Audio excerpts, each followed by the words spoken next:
Hola chicos y chicas, bienvenidos a un nuevo vídeo para el canal. Si eres una persona muy olvidadiza, seguramente en algún momento has querido tener el superpoder de recordar absolutamente todo. Imagínate, serías capaz de aprobar los exámenes en segundos y seguramente acabarías ganándote la vida participando en concursos de televisión. En este vídeo hablaremos sobre el trastorno neurológico que está asociado a esta idea, la hipermnesia, que trata de pacientes que no son capaces de olvidar absolutamente nada. Hablaremos sobre las investigaciones que hay al respecto sobre qué pasa dentro de su cerebro. Y de paso hablaremos un poco sobre cómo funciona la memoria. Pero antes te voy a poner una serie de palabras y quiero que las recuerdes.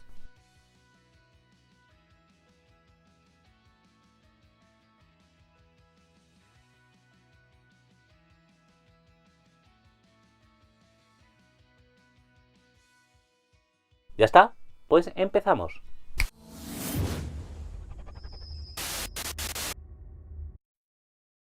Uno de los primeros fenómenos que se estudiaron a nivel de memoria fue la curva de extinción, en el cual se decía unas frases a unos voluntarios y se le preguntaba en cantidades de tiempo diferentes qué recordaban de esas palabras iniciales. Habrá pasado más o menos medio minuto desde que te he puesto las palabras.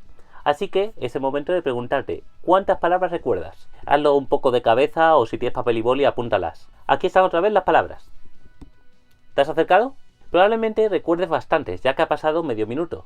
Y seguramente recuerdes entre 7 más menos 2 palabras. Esto fue lo que descubrió George Miller haciendo este experimento en 1956, en el cual comprobó que ante una lista grande de palabras nos íbamos olvidando de las palabras a medida que pasaba el tiempo. Y realmente éramos capaces de acumular 7 más menos 2 palabras. No muchas más ni muchas menos. En la gente normal podemos decir que la curva de extinción es así. Las palabras que recuerdas van disminuyendo a medida que pasa el tiempo en el que tardas en preguntarlas. Pues bien, en los hipermnésicos esta curva está invertida. Significa que a medida que pasa el tiempo recuerdan mejor las palabras. De manera que a un hipermnésico le puedes poner esta lista de palabras y si pasa 10 minutos recordará mejor las 10 palabras que si pasan 5. Esto es rarísimo.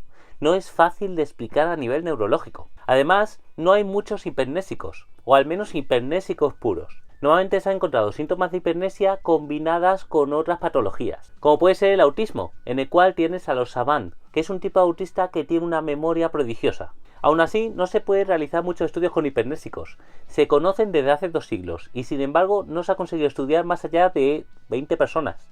Actualmente vivos se han encontrado 6 personas en Estados Unidos, para que os hagáis una idea de cuáles son las cifras. De hecho, de una de estas personas se hizo una serie basada en su vida, que es la serie de Imborrable. Para entender un poco qué pasa en la cabeza de los hipermnésicos, tenemos que hablar un poco sobre qué es un recuerdo y cómo funciona la memoria. Un recuerdo en sí son conexiones que realizan nuestras neuronas. Las neuronas están conectadas pero de una manera dinámica, son capaces de conectarse y desconectarse. Si nosotros recibimos un estímulo y lo aprendemos, se producirán conexiones entre estas neuronas. Y si ese estímulo se repite durante mucho tiempo, esas conexiones se refuerzan. A este grupo de neuronas conectadas se les llama engrama. Cuando rememoramos algo, este grupo de neuronas se activa y lo que realmente hacemos es revivir ese estímulo en una versión simple. Y además en el engrama, con activar una pequeña cantidad de neuronas ya se activará el engrama entero. Por eso nos puede venir un recuerdo entero a través de un olor o una nota de sonido. Un pequeño detalle que es capaz de activar toda esa conexión de neuronas. Tenemos muchísimas neuronas en el cerebro que son capaces de conectarse entre ellas. Eso hace que tengamos una gran capacidad de memoria, pero no es infinita. De hecho, el cerebro tiene mecanismos para elegir qué información es importante para guardar y qué información no. Y es capaz incluso de sobreescribir un recuerdo. Que sobreescribir un recuerdo significaría simplemente que esas neuronas que están conectadas se conecten con otras neuronas y cambien su estructura. Para seleccionar los recuerdos que son importantes está el hipocampo. El hipocampo es como una especie de memoria RAM del ordenador. Se encarga de acumular la información pero durante un periodo corto de tiempo. Cuando tenemos un recuerdo recién formado, las neuronas que se conectan están situadas en el hipocampo. Y en caso de que el recuerdo sea especialmente valioso, esa conectividad pasa a la corteza cerebral, a toda la corteza cerebral. Cuando el recuerdo se queda en el hipocampo, es posible ser borrado, igual que la memoria RAM de un ordenador cuando se apaga. Y por ello llamamos a este tipo de memoria situada en el hipocampo memoria a corto plazo. ya que es capaz de durar un par de días como máximo. De hecho, la memoria a corto plazo es la que acumulas cosas como qué has comido hoy. Probablemente no lo recuerdes, porque no ha sido un hecho significativo. Ha pasado por el hipocampo y se ha ido.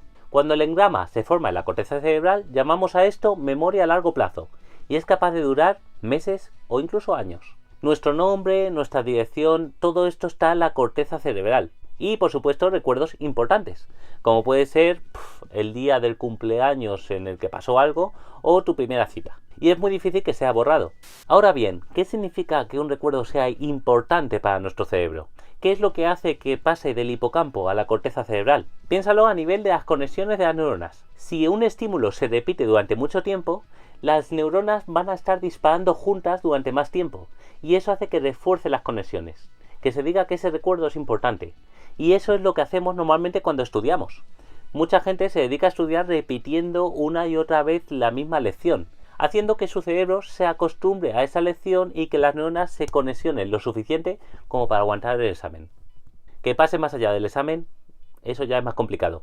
De hecho, normalmente la gente olvida todas las lecciones después del examen porque ya no tiene ningún tipo de importancia y ya no hay más repetición. Pero hay otra manera en la cual el cerebro se salta cualquier tipo de repetición y automáticamente lo pone en la corteza cerebral, cuando tiene una carga emocional muy alta. El hipocampo está muy conectado con la amígdala, que se encarga del miedo y otros tipos de emociones. Los recuerdos en los cuales has tenido una emoción intensa automáticamente se consideran importantes y pasan a la corteza cerebral, de manera que lo recordamos fácilmente. Por ello es muy fácil que recuerdes dónde estabas en algún tipo de fecha especial, ya sea buena o mala. Por ejemplo, puedes recordar todos los detalles de un día en el que hubo un atentado y lo viste por la tele, o un desastre natural. Pero también puedes recordar momentos que son emocionalmente buenos, como puede ser una primera cita o el día de tu boda. Este sello emocional que automáticamente da ese recuerdo mucho valor puede ser incluso algo negativo. Eso es lo que pasa en el estrés postraumático, en el cual el paciente ha sufrido algún tipo de experiencia desagradable con una fuerte carga emocional, lo que provoca que esas conexiones y esa conectividad, ese engrama, se mantenga activo demasiado tiempo y se vuelva patológico.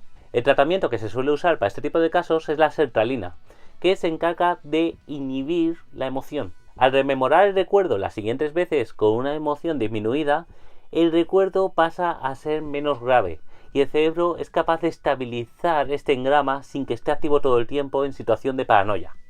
Pero bien, ¿qué pasa en los hipernésicos? ¿Por qué recuerdan todo? Se ha estudiado el cerebro de bastantes hipernésicos y no se encuentra nada claro. Se encuentran diferentes malformaciones en el cerebro de los hipernésicos y son malformaciones diferentes cada vez, pero sí que hay ciertas cosas que se han encontrado en común. Una de ellas es un hipocampo anormalmente grande, de manera que tienen una memoria RAM mayor y son capaces de acumular en la memoria a corto plazo más información. Y el segundo detalle que se ha encontrado es que ese hipocampo, que está hiperdesarrollado, tiene una gran cantidad de conexiones con la amígdala. Eso hace que el sello emocional sea muy fuerte en los hipernésicos y todos sus recuerdos tengan una gran carga emocional que probablemente es lo que hace que puedan pasar a la memoria a largo plazo. Al final lo que tienes es un sistema de memoria que está sobreexcitado para formar recuerdos permanentes.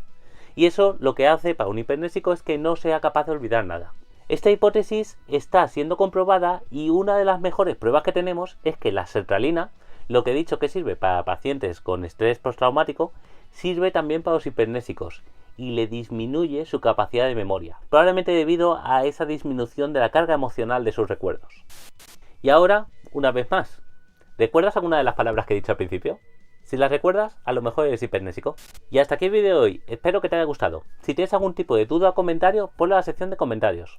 Dale like y suscríbete si te ha gustado el vídeo y quieres ver más vídeos de este estilo. Y nos vemos el próximo jueves. ¡Hasta pronto!